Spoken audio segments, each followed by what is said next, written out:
Yeah. No. There's some 30s in there. Fucking hold on, son. You can do it. And I'm at this difficult age now where I'm starting to feel old for the first time, and none more so than when I go to a nightclub. And I think that's the perfect test. I'll be in a nightclub and standing around, I'm trying to hold on to my youth, and I see a couple of girls walking, young 20-something, and they've got these small clothes on, these bits jiggling about all over the place. And I'm looking at them, and I've got my boys with me, and we're staring at them, and I look at me mate, and I go, "Oi, see that over there? She'll fucking catch a cold if she don't put a coat on." I know, but the problem is as well, about 2 hours worth of drinking later, I turn into that dirty old man. I'm looking at the same girl going, "Whoa, I know." It's never a good look, is it?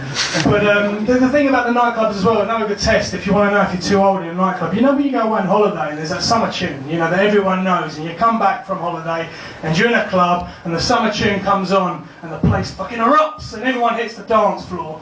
You're too old when you're sitting there in the dance floor and you go, "I fucking know this song." What is this? And now I become the confused guy in the corner that doesn't understand what Tiny Temper's trying to tell me. It's alright because I kind of get it and I pass out in the end, so I understand that part of it. Yeah, thanks, I won't be using that again, obviously.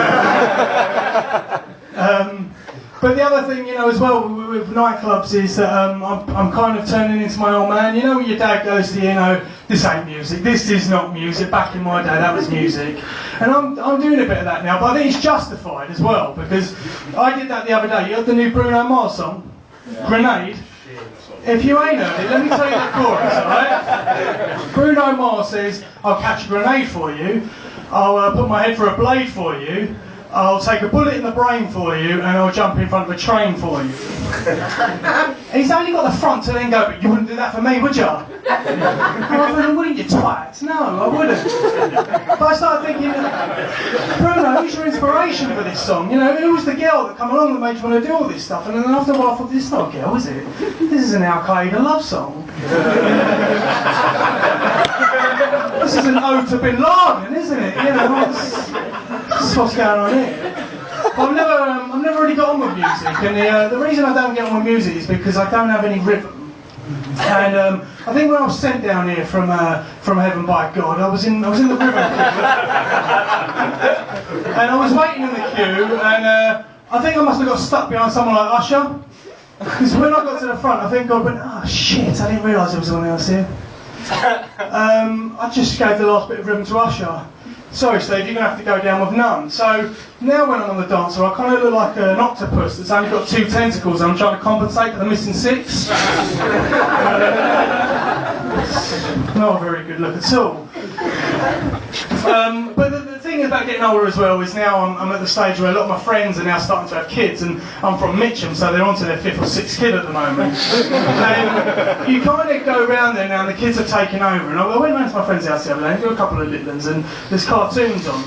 And I don't know if you've ever watched cartoons as an adult. It's kind of different when you was little. Like, for example, you remember the Flintstones?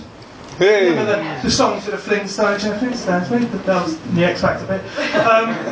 But after the song happened, I turned to my mate and went, "Wait, do you think Betty and Wilma ever questioned Fred and Barney about having a gay old time?"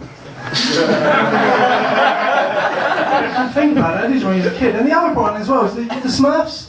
There must have been about 100 bloke Smurfs and just one female Smurf. She looked tired all the time, bless her, Poor cow. We should get Ross Kemp onto this, shouldn't we? Slave labour, he'll sort it out. He'll get Pimp Smurf off straight away.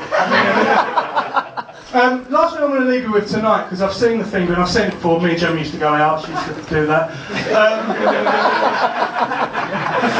I was on the Northern Line tonight, coming down here, and the Northern Line is atrocious. It gets really busy. And anyone you've been on like a train or tube, when it's packed and you can't move, and you pull into the platform, and you get that guy that's at the window, and he's like, "Fucking move now, mate. Fucking move. Fucking, come on, mate, there's room."